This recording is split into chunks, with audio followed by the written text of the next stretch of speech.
Okay, so you want to talk about nuclear mysteries. Yeah. Forget Chernobyl, forget Fukushima. Yeah. We're going deep on a meltdown that's practically been erased from history. Really? The SL-1 reactor in Idaho, 1961. It's got everything. Government cover-ups, whispers of sabotage, even a body impaled on the ceiling. Seriously. What I find so fascinating about SL-1 is how it reveals the cracks in that shiny facade of early nuclear power, all that ambition and the danger and the choices made when things went so wrong. And those choices, they still echo with us today. So for this deep dive, we've got declassified reports, first-hand accounts from the aftermath, and we'll even be tackling some of those wild theories that popped up around SL-1. By the end, you won't just know what happened, you'll understand why it was covered up, and how that secrecy really shaped public opinion about nuclear power for decades. That's the real story here. A story about technology, sure, but also the people. The victims, investigators, and those in power, and how a narrative is shaped, sometimes at the expense of the truth. All right, so picture this. It's the early 1960s, Cold War America. Okay. Nuclear power is the new frontier. It's exciting. It's the future. Right. Cheap energy, progress. There was this almost utopian vision, attached to nuclear technology back then.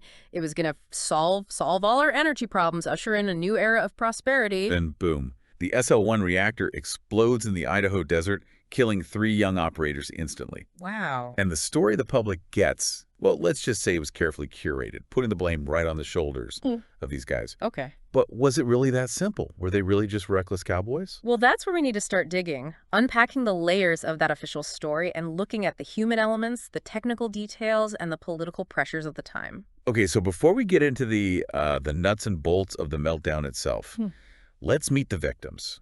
Not as names on a report, but as people.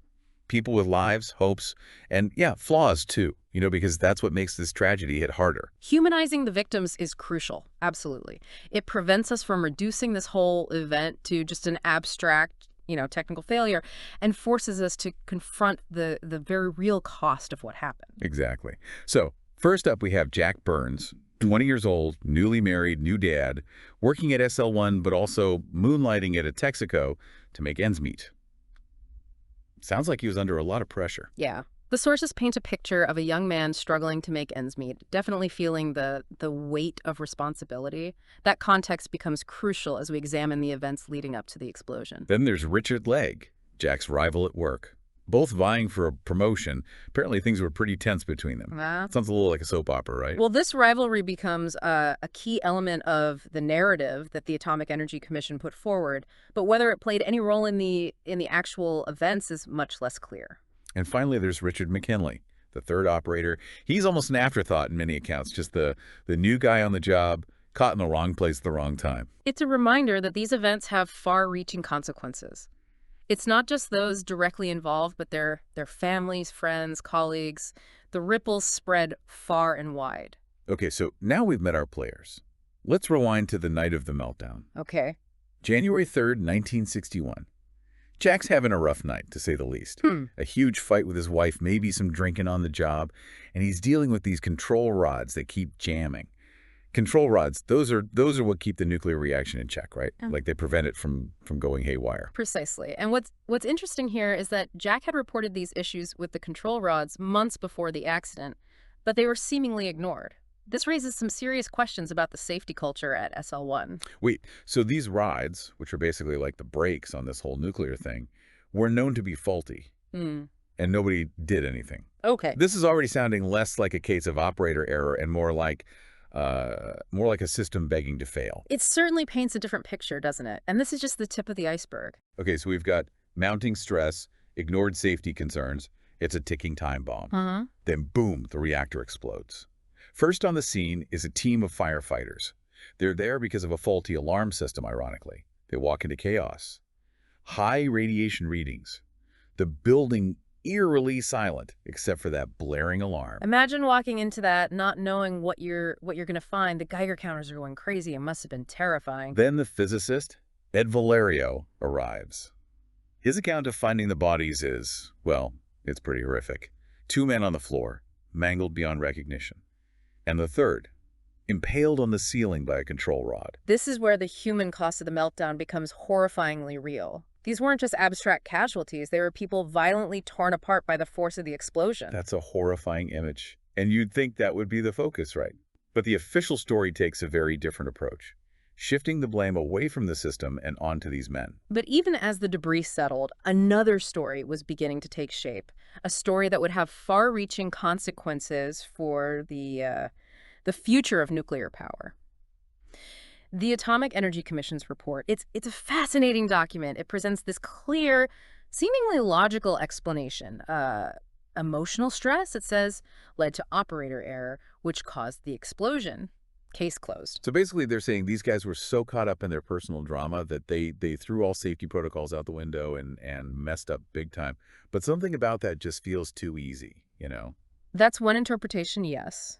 But when you dig deeper, you start to see these cracks in that narrative. There were documented mechanical problems, especially with those sticking control rods Jack Burns had complained about. And it wasn't just the sticking either. Hold on, so there was more to it than just those rods getting stuck. Yes, the design of the reactor itself was a major issue. It allowed for the possibility of a runaway chain reaction if those rods were pulled out too far. Essentially, if those control rods failed, there was a real chance the reaction could spiral out of control, leading to a meltdown. Wait, so these rods could stick, see, and that meant the whole reactor could potentially, like, explode. And they knew this was a possibility. Why would they even design it that way? It's a bit like building a car where the gas pedal can get stuck and then blaming the driver for crashing. The very design of SL1 made an event like this more likely. So to pin it all on emotional stress feels like a convenient way to deflect responsibility from the larger systemic issues, wouldn't you say? Definitely.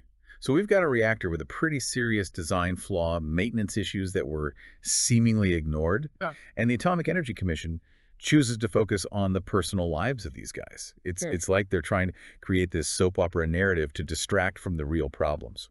And the media, of course, ran with that narrative. A story of a love triangle, jealousy, a possible suicide. It's way more sensational than talking about boring old design flaws and bureaucratic negligence. And let's not forget, this was the early 1960s. Nuclear power was still the symbol of progress, of the future. A scandal like this could have derailed the entire industry. So they needed a scapegoat.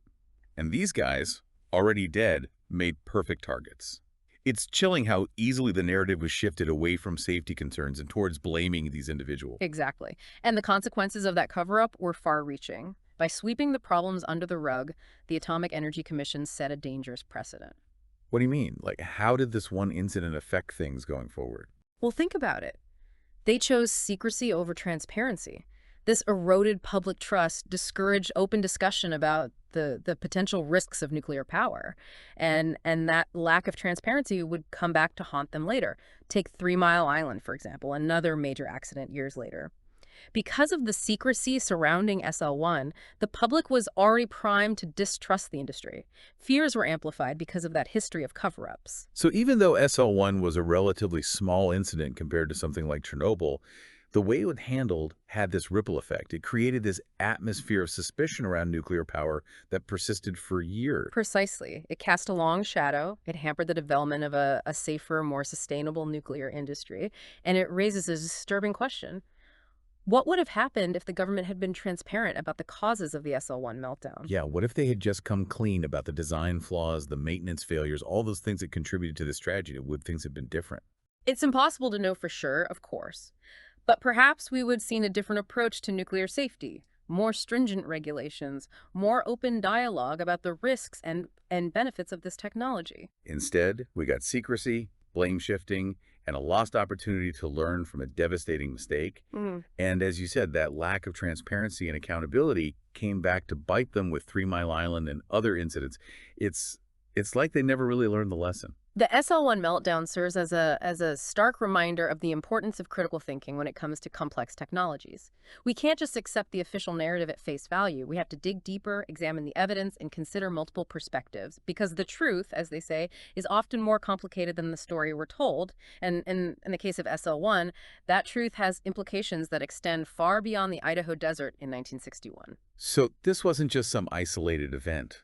It impacted the entire trajectory of nuclear power, how we view it, how we regulate it, even today. Exactly. And it's not just about nuclear power, is it? This story raises questions about how we approach technological advancement in general. Are we moving too fast? Are we sacrificing safety for speed or convenience? Are we so focused on the shiny promises of the future that we fail to heed the warnings of the past? These are questions worth pondering, and they're not easy to answer. And that brings us to the big question. What does this all mean? What can we, as individuals, learn from this story? Perhaps that's the most important takeaway from our deep dive today. It's not about providing all the answers, but about equipping you, our listener, with the knowledge and the critical thinking skills to ask the right questions. So we've uncovered this pattern of secrecy and blame shifting, but what can we actually do with this knowledge? I mean, it feels kind of overwhelming. It's not about feeling overwhelmed. It's about feeling empowered. SL1 shows us what happens when we just blindly trust those in power, especially when complex technology is involved. The key takeaway here is the importance of staying informed and asking those tough questions. Okay, so we can't just sit back and assume everything is fine. Exactly. Think about it. From AI, self-driving cars to even the power grid, how much do we really understand about these systems? Do we know how they work, what the potential dangers are, what safeguards are in place, and more importantly, who is held accountable when something goes wrong? You're making me think about all those articles I skimmed about AI safety. Maybe I should have paid more attention. But seriously, it's easy to get complacent, to think, oh, the experts have got this. But SL1 shows us that's not always the case. It's a reminder that progress without accountability can be a recipe for disaster, even with something as potentially beneficial as nuclear energy. We have to be willing to challenge assumptions, dig beneath the surface, and demand transparency from those who control these technologies. So what can we do? I mean, I'm not a nuclear engineer or a programmer, but I don't want to just be a passive consumer of whatever technology gets thrown at me. That's the spirit. It starts with education. Read about the technologies you use, you know?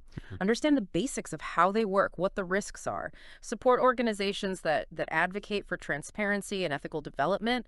And most importantly, don't be afraid to ask questions. Like, where can I even start with that? Are we talking about contacting my elected officials, joining activist groups, boycotting certain companies? All of the above can be effective, depending on your interests and resources, of course. But it can also be as simple as starting a conversation with friends and family, raising awareness about these issues.